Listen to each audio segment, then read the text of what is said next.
बाबर आजम को जब जब प्रेशर आता है हम देखते हैं उस तरह से परफॉर्म नहीं करते, इस तरह को किंग कहा जाता है। और अभी इनकी रैंकिंग भी जो है इसमें डिक्लाइन आया इनकी रैंकिंग में। रिसेंटली हमने जो देखा है पिछले 7-8 मैचों में 50 एक ही है इसका। तो अब ये एक ऐसा बैट्समैन है कि आप इसको निकाल भी नहीं सकते। तो बात तो ये है ना कि इसकी जगह कोई है ही नहीं, लाएंगे किसको?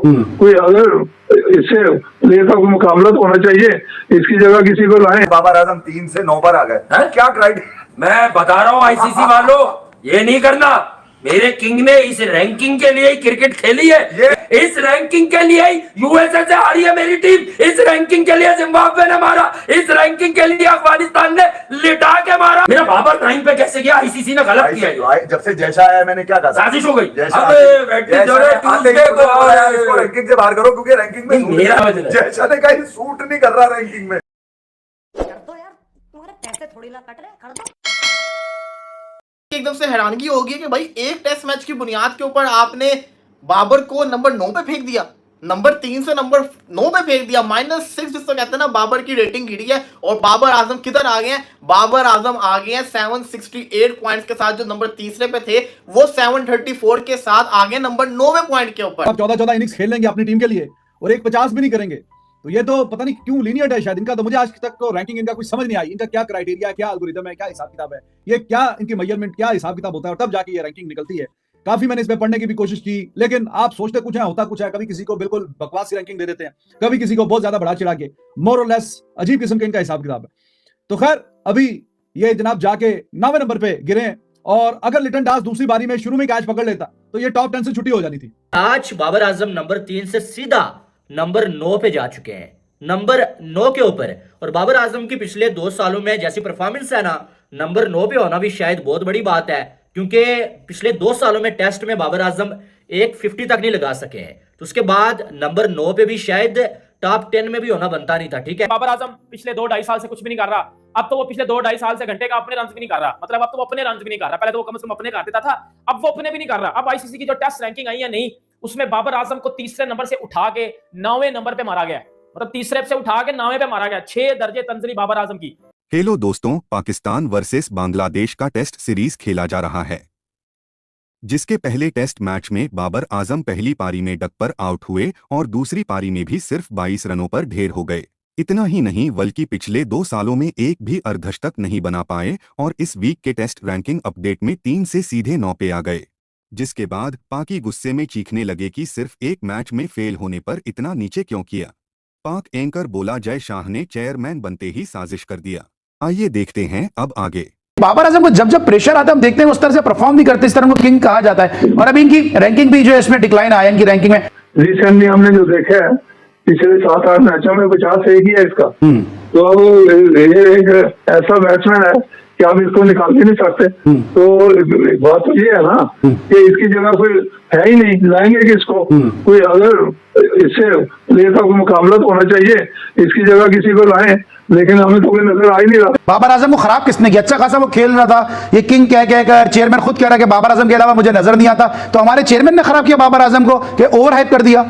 नहीं, बाबर आजम का अपना दिमाग खराब हुआ है। अच्छा, वो जो अपना अब उसका देखें, पिछले मैच में आउट हुआ है, टांग ही नहीं निकालता, वहां खड़े खड़े खेल देता है, इंसाइज हो जाता है। पूरी वही टांग निकालो, पूरी मेहनत करो। वो ऐसे समझता है कि मैं यहाँ से जो मर्जी कर लूं, ऐसा तो नहीं चाहता। एक क्रिकेट है, बॉल में मूव भी होना है, टर्न भी होना है, सब कुछ होना है, और उसके मुताबिक आप अपनी मूवमेंट को बरकरार रखें ना। आप अपनी डेड मूवमेंट करके कि मैं यहीं से खड़े होके हर शॉट खेलूंगा, भाई हर गेम का तरीका होता है, हर बॉलर की जो बॉलिंग है अपनी प्लानिंग होती है, आप उसकी प्लानिंग समझे, उसके मुताबिक अपनी मूवमेंट रखें, जब आप जाके अपना स्कोर करेंगे। पहले इसकी मूवमेंट होती थी तो स्कोर करता था, गैप नहीं सी बनता, अब गैप एकदम बनता है इसका। कर दो यार, तुम्हारे पैसे थोड़ी ना कट रहे, कर दो। आज बाबर आजम 3 से 9 पर आ गए। क्या क्राइटेरिया? मैं बता रहा हूँ आईसीसी वालों, ये नहीं करना। मेरे किंग ने इस रैंकिंग के लिए ही क्रिकेट खेली है, इस रैंकिंग के लिए ही ये टीमें बनी है सोशल मीडिया पे, इस रैंकिंग के लिए ही पता नहीं किन किन बच्चियों के नाम से फेक आइडिया बनी है जो लोगों को बुरा भला कहती है, इस रैंकिंग के लिए ही यूएसए से हारी है मेरी टीम, इस रैंकिंग के लिए जिम्बाब्वे ने मारा, इस रैंकिंग के लिए अफगानिस्तान ने लिटा के मारा चिनाई में। इस रैंकिंग ने पाकिस्तान की क्रिकेट तबाह कर दी। इस 2 टके की घंटे की रैंकिंग ने पाकिस्तान 13-14 इनिंग ली तुमने, 3 से इसको 9 पे लाने में, ये तो फेल है। मेरा बाबर टाइम पे कैसे गया? आईसीसी ने गलत किया ये। जब से जैसा आया मैंने क्या कहा, साजिश हो गई। जैसा अबे इसको रैंकिंग से बाहर करो क्योंकि रैंकिंग में मेरा वजन है। जैसा ने कहीं सूट नहीं कर रहा रैंकिंग में। नहीं, आप पता समझ क्या है, जैसे ये 10 के बाहर होगा ना एक आवाज आएगी, दिस टू शैल पास। ये सारे मुंडे अपने खेले क्यों जा रहे हैं तुम लोगों के, और फिर नाकामियां उड़ूज पर है इनकी। ये हमेशा अपोजिशन इनको सस्ता कारोबार समझ के खेल रही है। अब मेरे ख्याल में अब कल को बांग्लादेश भी बोलेगी यार इनको आसान। मुझे ये लग रहा है कि दूसरा टेस्ट बांग्लादेश ने अगर मार दिया तो वो फिर शायद 5 साल और लगाए तुमसे टेस्ट खेलने में, कि तू 2015 के बाद आए वो टेस्ट खेलने के लिए तुम्हारे पास। देख लो 9 पर आ गया वो। मैं फिर कह रहा हूँ कि अगर इससे अपग्रेड नहीं किया अपने आने वाले दिनों में अपनी क्रिकेट को, इस पारी ना हिस्ट्री में चला जाएगा भाई, कोई याद नहीं रखा। मैं आपको फिर बता रहा हूँ, हमने बहुत सारे क्रिकेटर्स का कैरियर देखा है, चौबन पे देखा है, और वो आज शायद उस लाइमलाइट में भी नहीं है। अगर मैं अपने हाथों की उंगलियां गिनता हूं तो उसमें कहीं नाम ही नहीं आता हूं। और इसको देख के एकदम से हैरानगी होगी कि भाई एक टेस्ट मैच की बुनियाद के ऊपर आपने बाबर को नंबर 9 पे फेंक दिया, नंबर 3 से नंबर 9 पे फेंक दिया, -6 जिसको कहते हैं ना, बाबर की रेटिंग गिरी है। इसी के साथ साथ जो इंडिया के प्लेयर्स हैं उन्होंने तबाही मचाई हुई रैंकिंग के अंदर, एक साथ ऊपर जा रहे हैं। रोहित शर्मा नंबर 6 के ऊपर है, जायसवाल नंबर 7 के ऊपर है, 8वें के ऊपर है विराट कोहली, और 9वें के ऊपर है बाबर आजम। बाबर आजम टेस्ट के अंदर कोई परफॉर्मेंस नहीं आ रही, और बाबर आजम की ये रैंकिंग बिल्कुल मैं समझता हूं कि सही है। बाबर आजम ने क्या से क्या कर दिया है। जो लोग ये बातें करते हैं रैंकिंग मैटर नहीं करती होती, विन मैटर करते होते हैं, भाई साहब रैंकिंग मैटर करती है। बाबर आजम पिछले जिसको कहते हैं 3 ऑस्ट्रेलिया के, 2 श्रीलंका के, 5 टेस्ट मैचेस के अंदर फेल ही हुआ है। उन मैचेस के फेल होने के बावजूद वो टॉप 3 के अंदर था। बांग्लादेश वाले मैच के अंदर वो जो फेल हुआ है उसके बाद वो सीधा नंबर 9 के ऊपर आ गया। अगर लिटन दास दूसरी बारी में शुरू में कैच पकड़ लेता तो ये टॉप 10 से छुट्टी हो जानी थी। होना ये चाहिए इनके लिए। देखे ना पाकिस्तान की टीम, वो तीनों फॉर्मेट में कहीं पे भी नहीं है, आसपास भी नहीं है, 5वें 6ठे 7वें इस तरह के नंबरों में। दुनिया में काम की टीमें 8-10 है, 10 भी मैंने ज्यादा बता दी है, मतलब जिनके के साथ समझते हैं कि चलो जी कंपीट हो सकता है। ऊपर की 3-4 तो अलग है, नीचे वाली 4-5 अलग है। तो उसमें से भी अगर आपकी टीम एंड के नंबरों पे फिनिश कर रही है तो आप किस चक्कर में जनाब टॉप में बैठे हुए हैं? आप किन नंबरों, किस चक्कर में टॉप 5 में इतने अरसे से मौजूद हैं? तो ये बिल्कुल ठीक हुआ, परफॉर्मेंस आ कुछ नहीं रही, टीम दिन ब दिन नीचे खड्डे में गिरी हुई है। लेकिन जब हम रैंकिंग निकाल के देखते हैं तो जनाब अभी भी विराजमान है, ऊपर से मजे से बैठे हुए हैं, बिल्कुल अच्छे शानदार तरीके से। तो बिल्कुल ठीक हुआ है, ये बेहतर हुआ। इनको पता चलेगा जनाब परफॉर्मेंस भी दिखानी है। पहले तो चलो जाती कुछ ना कुछ, तो अब जाती भी परफॉर्मेंस नहीं आ रही।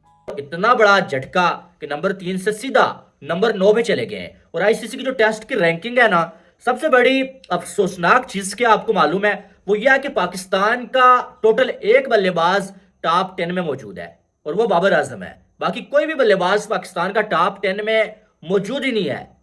और इंडिया के अगर देखा जाए ना तो इंडिया के जो है टॉप 10 में 3 बल्लेबाज मौजूद हैं, जिनमें रोहित शर्मा, विराट कोहली और यशस्वी जायसवाल। रोहित शर्मा जो है वो इस टाइम जो है नंबर 6 पे मौजूद है, विराट कोहली नंबर 8 पे और यशस्वी जायसवाल नंबर 7 पे मौजूद है। और पाकिस्तान के मोहम्मद रिजवान नंबर 11 पे मौजूद है। कितने पे? नंबर 11 पे। 18 से रिजवान 11 पे आए, क्योंकि आपको मालूम है कि लास्ट मैच में रिजवान ने सेंचुरी भी लगाई थी, उसको तो फायदा हुआ। लेकिन बाबर आजम नंबर 3 से सीधा नंबर 9 पे चले गए हैं भाई साहब, नंबर 9 पे। और वो जो हमेशा रैंकिंग कार्ड खेला जाता था ना कि हम आके बताया करते थे जी बाबर आजम फेल हो रहे हैं, पिछले 2 सालों से 50 नहीं आ रही है, तो हमें रैंकिंग बताई जाती थी कि यार तुम लोग तो बिला वजह बाबर को क्रिटिसाइज करते हो, बाबर तो जो है टॉप 5 बल्लेबाजों में आ रहा है टेस्ट में, तुम्हारी औकात नहीं है बाबर के हवाले से बात करने की। तो भाई साहब आज देख लो, आज के बाद शायद वो रैंकिंग कार्ड जो है ना वो कोई नहीं खेलेगा।